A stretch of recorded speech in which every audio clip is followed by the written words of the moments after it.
दोस्तों, हमारे YouTube channel में आपका स्वागत है।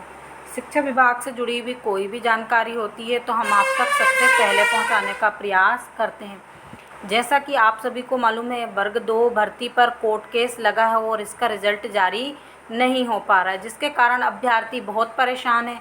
हमने विभाग से इसकी आप सभी अभ्यर्थियों के कमेंट बहुत आए कि आप विभाग जाते हैं तो वर्ग 2 के रिज़ल्ट के बारे में भी ज़रूर जानकारी लीजिए। तो यहाँ पर हमने विभाग से बात की और विभाग से वर्ग 2 के रिज़ल्ट की जानकारी भी मांगी। तो उनका कहना है कि देखिए, जो पिछली हेयरिंग थी उसमें डीपीआई की तरफ से जो वकील हैं वो नहीं गए। और यहाँ पर हम ये कहना चाहते हैं कि विभाग भी क्या करता है, कई बार भर्तियों को अटकाने की कोशिश करता है और विभाग इस तरह से उनके वकील का ना जाना और प्रकरण का आगे बढ़ता चला जाना, तो क्या होता है, अभ्यर्थी कई बार डीमोटिवेट हो जाते हैं। और देखिए, अगर विभाग सही होता तो विभाग अपने वकील को ज़रूर वहाँ पर भेजता, लेकिन फ़िलहाल हम आपको यही बताना चाहते हैं कि जो विभाग की तरफ से जानकारी है, विभाग का कहना है कि देखिए, अगर हमारे वकील जाते भी हैं तो वहाँ पर जो 12/4 का केस लगा है उस पर जो सुनवाई होना है उस मामले में लगेगा अधिक समय, क्योंकि यहाँ पर अगर 12/4 के नियम को हटाया जाता है तो फिर जो जर्नल के अभ्यर्थी हैं वो कहेंगे कि ये नियम फिर आपने क्यों बनाया, फिर वो याचिका दायर कर देंगे। और अगर इसको नहीं हटाया जाता तो SC ST के अभ्यर्थियों के जो अधिकारों का हनन हो रहा है वो हुआ है, वो बोलते हैं। तो इसलिए ये लगाया गया। तो मेन जो मामला है 12/4 पर ही अटकता है। अब 12/4 पे क्यों अटकता है, क्योंकि अगर 12/4 रहा तो रिज़ल्ट जो आपका आना है उसका कुछ अलग ही प्रोसीजर रहेगा, और अगर 12/4 को लागू कर दिया जाता है तो उसका कुछ और ही प्रोसीजर रहेगा। कहने का अर्थ ये है कि अगर 12/4 नियम रहा तो जो SC के जो अभ्यर्थी हैं, भले ही वो अच्छे नंबर लेकर आएँ, उनको जो जर्नल की कैटेगरी है उसकी रैंक नहीं मिलेगी, ना ही उनके रिज़ल्ट में शो करेगी, तो वो दूसरे तरीके से रिज़ल्ट बनाया जाएगा। अगर 12/4 नियम लागू रहता है तो फिर दूसरे तरीके से बनेगा। तो उनके कहने का अर्थ है, आप जहाँ पर समझ रहे होंगे कि 12/4 का नियम है जो अगर वो हटा दिया गया तो फिर आपका रिज़ल्ट दूसरे तरीके से बनेगा। यानी यहाँ पर हम आपको एक रिज़ल्ट भी दिखाते हैं।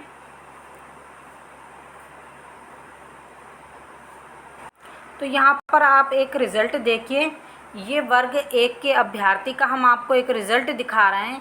अब यहाँ पर देखिए, जैसे मान लीजिए ये आपका रिज़ल्ट है, इस तरह से शो होता है। ये वर्ग 1 का दिखा रहे हैं हम आपको, उनके कहने का क्या अर्थ है।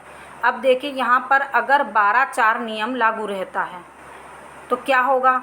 जैसे 12/4 नियम लागू है तो क्या होगा, जैसे मान लीजिए ये OBC वर्ग के अभ्यर्थी हैं तो यहाँ पर इनकी जर्नल कैटेगरी की रैंक हट जाएगी, क्योंकि अगर इनके ये OBC वर्ग के अभ्यर्थी हैं और इनके अगर पात्रता में 75 अंक से कम अंक हैं, यानी 75 अंक हैं इनके और 75 से थोड़े बहुत ऊपर हैं, 90 से कम है, तो यहाँ पर जो इनकी जर्नल ये है ये हट जाएगी। और ये जितने भी जर्नल कैटेगरी के, यानी ये जर्नल में फ़ाइट कर रहे हैं, ये वाली हट जाएगी। आपको सिर्फ यहाँ OBC की ही वेटिंग दिखाई देगी, फिर आप जर्नल कैटेगरी से हट जाएंगे। जर्नल में आपकी कितनी रैंक है ये भी वो हटा देंगे। अगर मान लीजिए ये 12/4 का नियम लागू रहता है, तो अगर 12/4 का नियम हटा दिया जाता है, जैसे कि अभी अभ्यर्थी बोल रहे हैं कि 12/4 का नियम हटना चाहिए, तो फिर क्या होगी, आपका इस तरह से रिज़ल्ट बन के आएगा। यानी अगर इन्होंने अच्छे से, जैसे इन्होंने टॉप नंबर लाए हैं, इन्होंने लाए, तो फिर इनकी जर्नल रैंक भी दिखाई जाएगी। यानी जर्नल में आप कितनी वेटिंग पर हैं या फिर आप कितनी मेरिट में आए हैं, और OBC वर्ग की भी दिखाई जाएगी। तो यही रिज़ल्ट में दिक्कत आ रही है।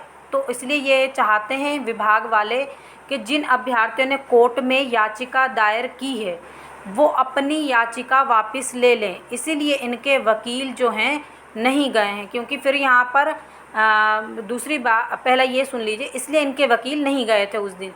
अब यहाँ पर दूसरा का क्या है कि अभ्यर्थी इस याचिका को वापस, कुछ अभ्यर्थी तैयार हैं और कुछ नहीं हैं जिन्होंने याचिका दायर की, और उनमें से कुछ अभ्यर्थी लेना चाहते हैं वापस क्योंकि रिज़ल्ट रुका है, और कुछ वापस नहीं लेना चाहते। अगर इनको 12/4 को अभ्यर्थी वापस ले लेते हैं तो फिर आपकी अगर जो भी कैटेगरी वाइज अभ्यर्थी हैं, अगर उनके 90 के ऊपर अंक नहीं है पात्रता परीक्षा में, तो केवल इसी कैटेगरी को ही दिखाया जाएगा। फिर मतलब आपकी जितने भी पद होंगे उसमें अभ्यर्थियों को जो अभ्यर्थी हैं उनकी नियुक्ति हो सके या ना हो सके वो तो फिर उस पर ही डिपेंड करेगा। लेकिन अगर 12/4 के नियम पर अभ्यर्थी जीत जाते हैं तो फिर आपकी जर्नल में भी वेटिंग क्लियर हो सकती है।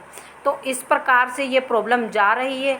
अब विभाग ने तो अपनी मर्ज़ी से ये नियम डाल दिया, उसके बाद अभ्यर्थियों का कहना है कि ये नियम गलत है।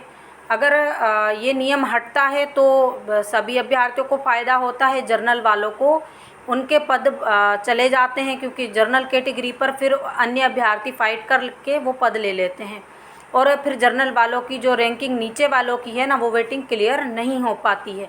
और जबकि जो SC ST हैं वो कहते हैं कि उनके अधिकारों का हनन हो रहा है, चूँकि हाई कोर्ट इस पर पहले भी अपना फैसला दे चुका है कि इस पर ऐसा नहीं होना चाहिए, क्योंकि सभी अभ्यर्थी ही जर्नल होते हैं और उसके बाद उनकी कैटेगरी का फ़ायदा भी उनको मिलना चाहिए। तो यहाँ पर यही प्रॉब्लम है। अब विभाग बोलता है रिज़ल्ट जारी किया जाए तो किस तरह से जारी किया जाए, इनकी जो रैंकिंग रहेगी या वेटिंग रहेगी या मेरिट रहेगी वो किस तरह से बताई जाए। अगर या तो फिर ये अभ्यर्थी अपनी याचिका वापस ले ले तो फिर रिज़ल्ट जारी होगा, जर्नल वाले जर्नल में, SC ST OBC वाले SC ST में। तो यहाँ पर फिर उनकी या तो फिर ये नियम हटना चाहिए बिल्कुल, या फिर अभ्यर्थी अपनी याचिका वापस ले तभी रिज़ल्ट के बारे में, क्योंकि नहीं तो फिर से किसी की भी ये जो आपके रिज़ल्ट में वेटिंग या मेरिट आती है ये क्लियर नहीं हो सकती। तो विभाग की तरफ से अभी तक यही जानकारी प्राप्त हुई। बाकी अभ्यर्थियों के कमेंट आएंगे तो उस हिसाब से हम आपको क्लियर कर देंगे जो कुछ समझ में नहीं आया होगा। तो इसी प्रकार की जानकारी के लिए हमारे साथ बने रहिए। जो लोग हमारे चैनल पर पहली बार विजिट कर रहे हैं प्लीज़ चैनल को भी सब्सक्राइब कर लीजिए, वीडियो को अधिक से अधिक लाइक कीजिए, शेयर कीजिए।